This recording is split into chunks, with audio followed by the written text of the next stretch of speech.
What's up everyone, it's Karthik with MoneyVest. So markets here just absolutely rebounding very nicely, recovering very fast and very heavily from yesterday's sell-off, despite the volatility staying a little bit more elevated, still above 21, but we did see the markets absolutely rip, especially the NASDAQ. This was a very risk-on rally with the NASDAQ here pushing up over 1.45%. to close well above 18,000 on the day.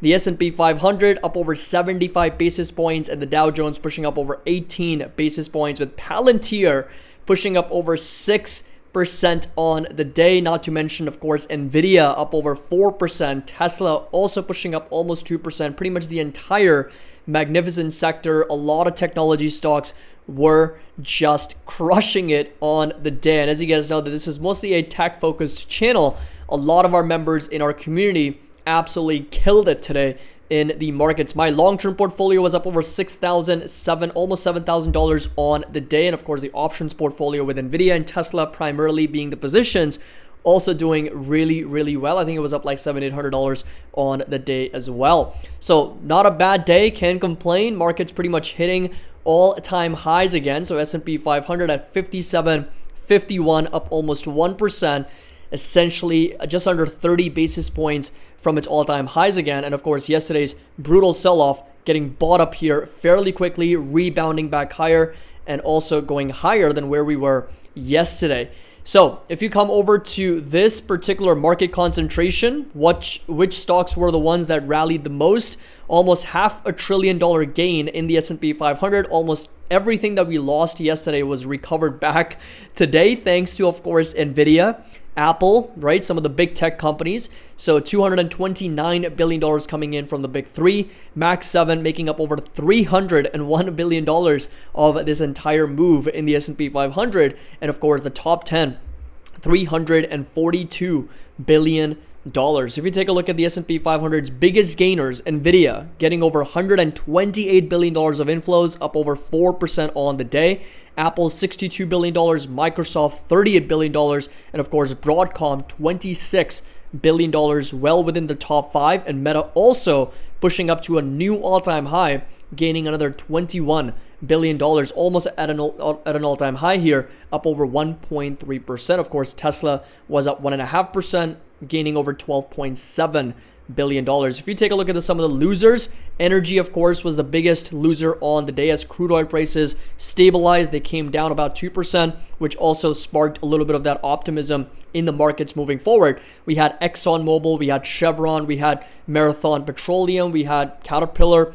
So a lot of those industrials, construction, energy companies, and even utilities. Utilities was the underperformer on the day here. And of course, we had a significant amount of selling pressure for these types of companies. Now, if you come over to market cap change in terms of which ones were the highest versus lowest, Marathon Petroleum, Valero Energy, we got Phillips 66. So again, a lot of these utility companies selling off the most, but we also did have Palantir leading the way. S&P 500's biggest gainer, Palantir up over 6.5%, over $6 billion gain. And the market cap, as per the diluted share count, we're looking at $100 billion for Palantir. I'm not sure if Palantir is going to show that on a trading view here. Let me just take a quick look. And it's showing at $92.8 billion.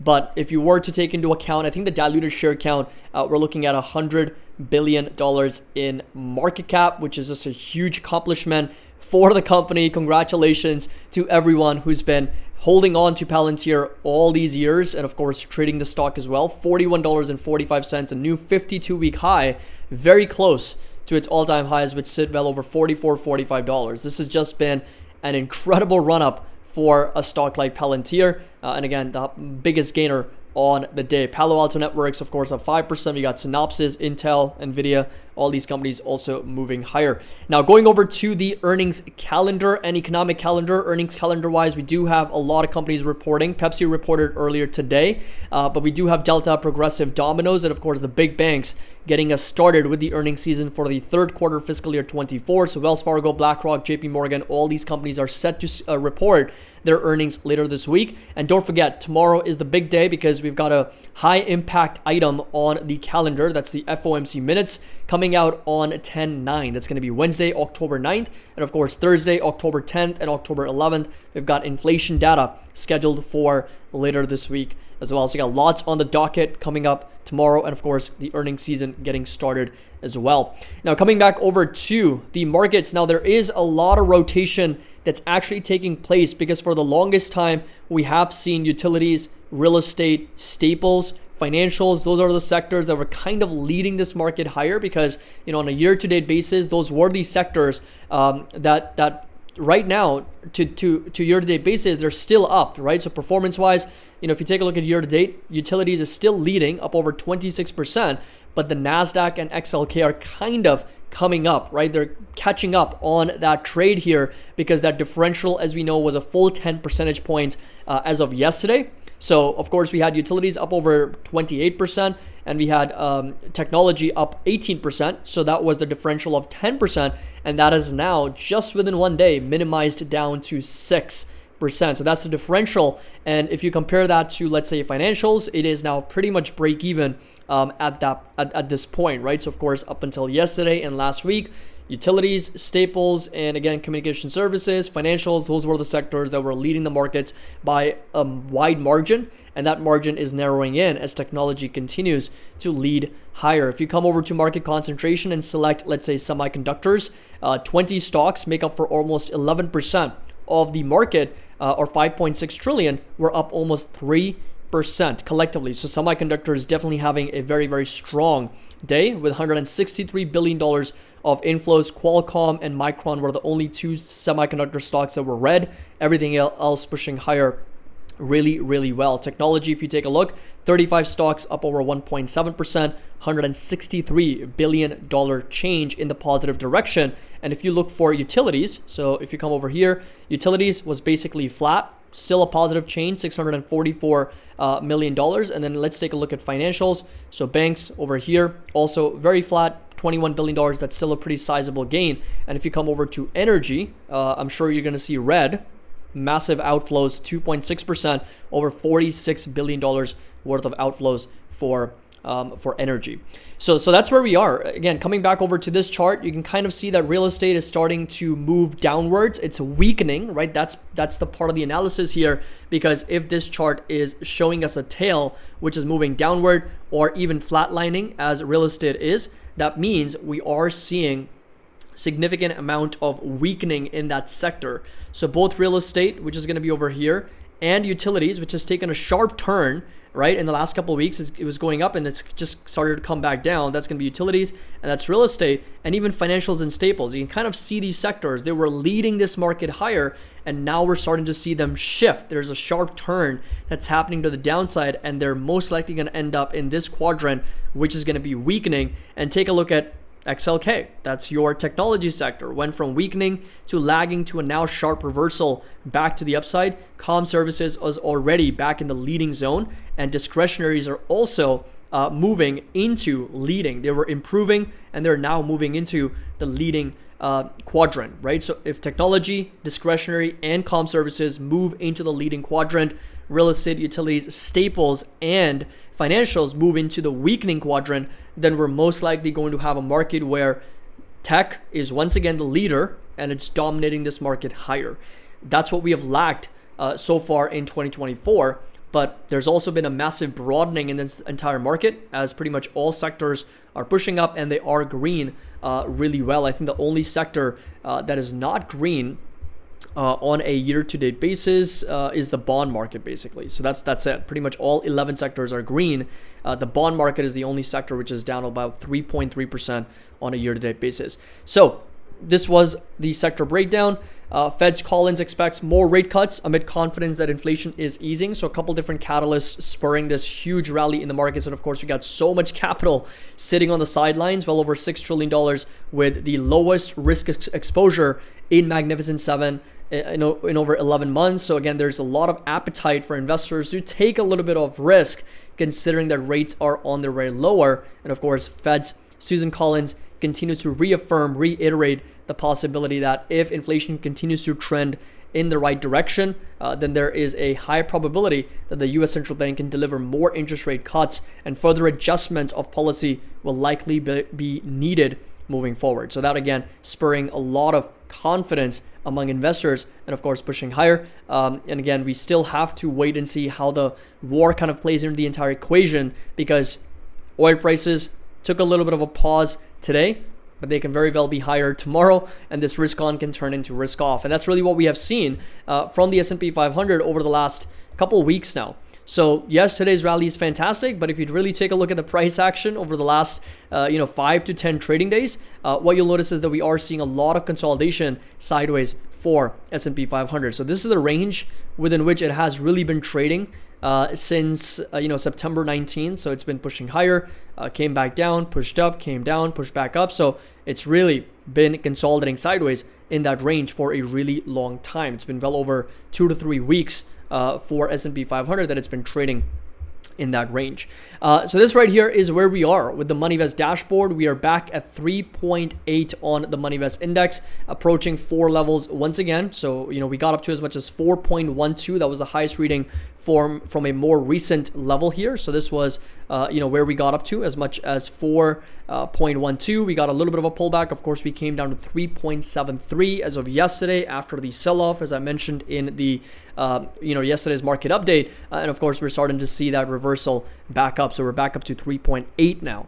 But again, you can kind of see how precise and accurate this index tends to be, because as soon as we get up to 4.12, we can expect a little bit of a pullback or a dip or a correction or something that is going to create some red in the market, and that's going to be that buying opportunity. Of course, this time around, we only really witnessed about a 1.5% sell-off in the S&P 500 because we're pretty much near all-time highs. So there wasn't an aggressive buying opportunity, but it was a level where we can sort of nibble into because the volatility was also higher. Now, speaking of, VIX is still higher. I mean, of course, today it was down over 5% and the market just absolutely ripped higher on this just incredible amount of demand coming in.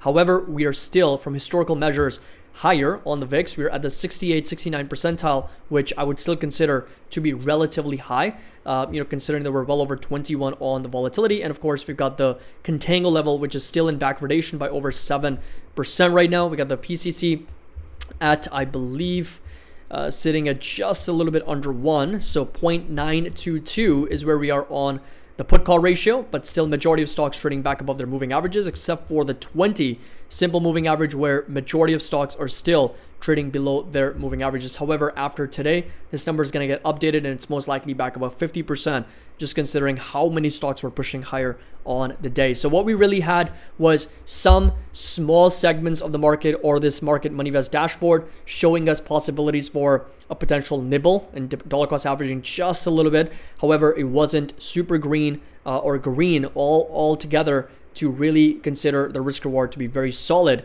and to deploy capital aggressively. So as we know, the color codes mean something to us. So if it's red or yellow, red means the risk reward is not favorable. We're very much at all-time highs. Just enjoy the rallies, enjoy the gains. So for my long-term portfolio, that's what I do. I don't touch it very often. I just let it go. I just let the markets do its thing. And when the MoneyVest dashboard is yellow, it's very neutral. And the moment it turns green, right? So in some instances, you can see the VIX percentile was green. This was right here, the percentage of stocks trading above their 20 SMA, a little bit light green. But the moment all of these, right? So this turns green, MoneyVest index turns green. We've got the contango level, we got the percentiles, we got the different percentage of stocks RSI, the percentage drawdown, a lot of these things, as well as volatility.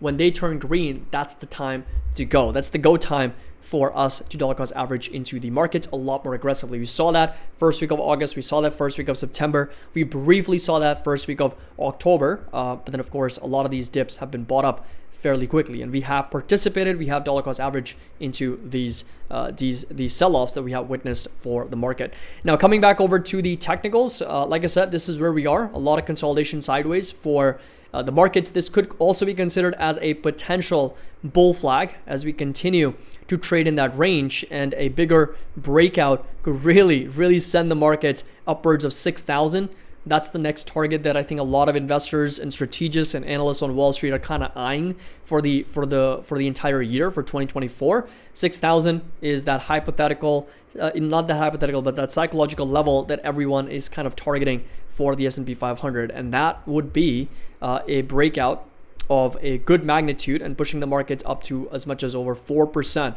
from these current levels. So earnings season is getting started. That's going to provide some lift if the numbers, of course, are strong. And not to mention, of course, we got inflation numbers later this week, the labor market report in the first week of November, elections, and the FOMC. So the next 30 days are going to be very crucial, very critical for the markets. Now coming over to the NASDAQ, also pushing higher very well. This right here was the uptrend, higher highs and higher lows.